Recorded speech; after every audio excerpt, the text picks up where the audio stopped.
Halo semuanya, di video kali ini saya dan rekan saya ada Calvin, Van der Melsen, dan juga Henry akan mempresentasikan artikel hasil penelitian kami. Yang pertama, pendahuluan. Pada negara maju maupun negara berkembang, UMKM memang peran penting dalam memajukan perekonomian negara.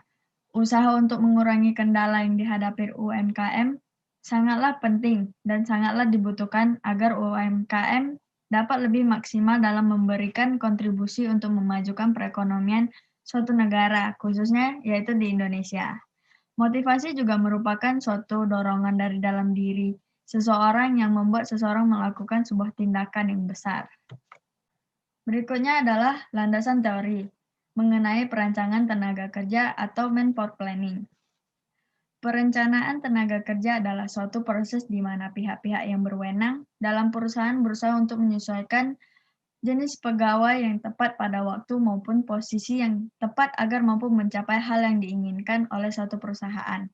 Tujuan dari adanya manpower planning adalah agar produktivitas dari sebuah organisasi dapat meningkat dan menjaga anggaran dan kesesuaian dalam sistem upah, serta meningkatkan efisien dan efektivitas dari suatu organisasi. Langkah-langkah melakukan perencanaan tenaga kerja ada dibagi menjadi 6. Yang pertama yaitu melakukan analisa jabatan, yang kedua melakukan rekrutmen karyawan, yang ketiga melakukan seleksi karyawan, yang keempat melakukan wawancara karyawan, yang kelima melakukan penelitian karyawan, dan yang keenam melakukan penelitian kinerja karyawan. Saat ini, perencanaan tenaga kerja yang dilakukan tentu saja ada perbedaan dengan sebelumnya ada pandemi COVID-19. Misalnya saja dalam analisis jabatan. Sebelum pandemi, persyaratan untuk melampirkan hasil tes swab COVID-19 tidak dibutuhkan. Namun di masa pandemi ini, persyaratan tersebut dibutuhkan untuk menjamin keamanan dari seluruh karyawan yang bekerja di perusahaan tersebut. Selanjutnya akan dipresentasikan oleh rekan saya, Van Dion. Halo, saya Van Dion. Selanjutnya yaitu kompetensi kepemimpinan yang disesuaikan dengan peradaban VUCA. Apa sih VUCA itu? Keadaan yang digambarkan dengan peradaban yang penuh dengan volatility yang berarti mudah berubah-ubah dengan cepat dalam skala besar. Uncertainty yang berarti keadaan di mana dunia ini penuh dengan ketidakpastian. Kemudian complexity yang berarti situasi di dunia ini sangatlah rumit atau kompleks. Yang terakhir adalah ambiguity yang berarti suatu peristiwa atau kejadian yang bisa saja tidak memiliki asal-usul atau penyebab yang jelas atau bersifat ambigu. Maka dari itu, seorang pemimpin tentunya harus memiliki kompetensi-kompetensi yang sesuai agar dapat menghadapi perubahan VUCA ini. Yang pertama, strategi. Seorang pemimpin harus bisa membentuk strategi sehingga perusahaan yang dipimpinnya dapat menghadapi ketidakpastian dengan baik.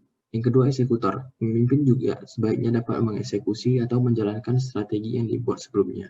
Yang ketiga, talent manager. Seorang pemimpin mampu untuk melihat, membangun, dan mengembangkan talenta dari masing-masing orang agar mereka dapat menggunakan talenta mereka untuk menghadapi berbagai tantangan masa kini, berupa komunikasi, menciptakan tujuan yang sama, memperkuat yang lainnya, menyediakan karyawan dengan sumber daya untuk menyesuaikan dengan permintaan, dan mendapatkan kesenangan selagi bekerja. Yang keempat, human capital developer. Seorang pemimpin mampu untuk membentuk generasi-generasi berikutnya agar memiliki kompetensi atau keahlian jangka panjang. Yang terakhir, personal proficiency. Seorang pemimpin tetap harus berinvestasi pada diri sendiri untuk mendapatkan pengetahuan lebih, sehingga sekaligus mempengaruhi anggotanya untuk bekerja lebih baik lagi. Selanjutnya yaitu kompetensi untuk menjadi pemimpin yang agile. Dalam peradaban VUCA, leader yang agile adalah salah satu kunci keberhasilan untuk menghadapi VUCA itu sendiri. Faktor-faktor teknis yang diperlukan untuk menjadi pemimpin yang agile diantaranya, yang pertama, desain atau mendesain. Seorang pemimpin harus dapat mendesain perubahan ke depannya dengan baik untuk menghadapi VUCA, sehingga mampu mengikuti perkembangan zaman. Kedua, develop atau mengembangkan. Seorang pemimpin harus mampu mengembangkan perusahaan yang telah didesain sebelumnya, sehingga desain yang telah dibuat sebelumnya tidak terbuang sia-sia. Ketiga, deliver atau mengantarkan. Seorang pemimpin juga harus mampu untuk mengantarkan dengan baik perusahaan tersebut kepada seluruh pihak atau karyawan di suatu perusahaan, sehingga perubahan tersebut akan dirasakan oleh seluruh pihak atau karyawan perusahaan. Setelah itu, pihak-pihak yang terlibat perlu untuk melakukan 3 hal berikut, yaitu yang pertama, menerima perubahan, beradaptasi, dan menggunakan perubahan. Dalam sebuah perusahaan, penting sekali untuk mempersatukan berbagai unsur sehingga akan mencapai kecocokan-kecocokan seperti culture fit, people fit, teknologi fit, dan strategi fit. Dengan cocoknya keempat hal tersebut, maka akan mudah untuk membangun suatu perusahaan. Materi selanjutnya akan disajikan oleh rekan saya. Motivasi merupakan suatu dorongan yang timbul atau muncul dari dalam diri seseorang maupun dari orang lain untuk mencapai tujuan yang diinginkan. Berikut adalah beberapa cara untuk meningkatkan motivasi para karyawan dalam bekerja. Yang pertama ada job redesign, yang kedua ada alternative work arrangement, yang ketiga ada employee involvement dan participation, yang keempat ada variable pay programs. Nah, yang pertama ada job redesign atau pendesain ulang pekerjaan. Berikut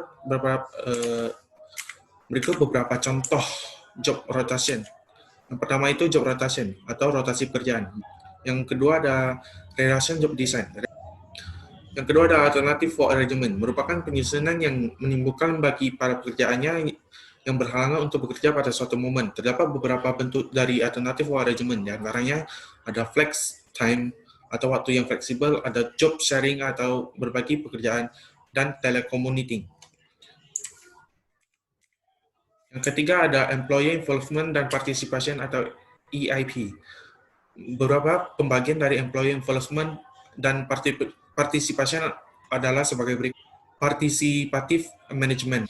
Yang kedua ada representative management. Nah, yang keempat ada variable pay program, merupakan sistem gaji yang kepada karyawan yang didasarkan pada performa atau hasil kerja dari karyawan. Beberapa bentuk dari variable pay program, di antaranya piece rate pay. Yang kedua ada merit based pay. Yang ketiga ada bonus. Yang keempat ada profit sharing plan. Dan yang kelima ada employer stock ownership plan. Baik, saya Calvin. Saya akan melanjutkan presentasi ini dimulai dari bagian metode penelitian. Objek penelitian yang kami ambil adalah nasi lemak Tanjung Batu dengan metode penelitian kualitatif. Sumber data kami bersifat primer yang kami dapatkan langsung melalui teknik pengumpulan data, kuesioner, dan wawancara. Berikutnya adalah hasil analisa terhadap hasil kuesioner. Di sini dapat dilihat hasil analisanya. Dan tabel-tabel dapat dilihat dari file yang telah kami lampirkan sebelumnya. Berikutnya adalah analisa untuk menjelaskan penyebab dari kondisi sebelumnya.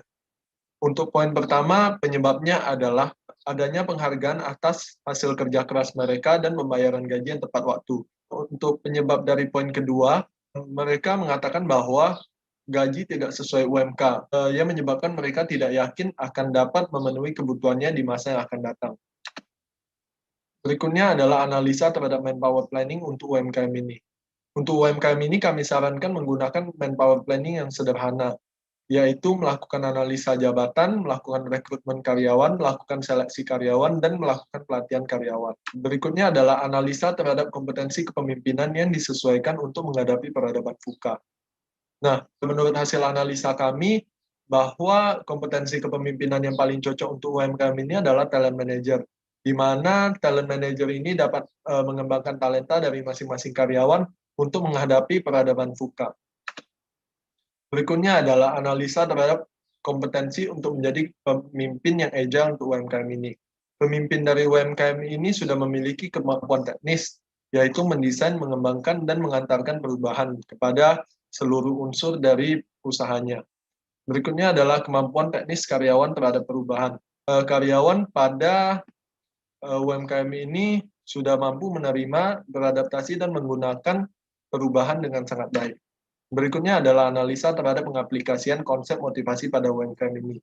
Metode pembentukan motivasi yang digunakan adalah sistem variable pay programs berupa bonus yang diberikan atas hasil kerja keras para karyawan.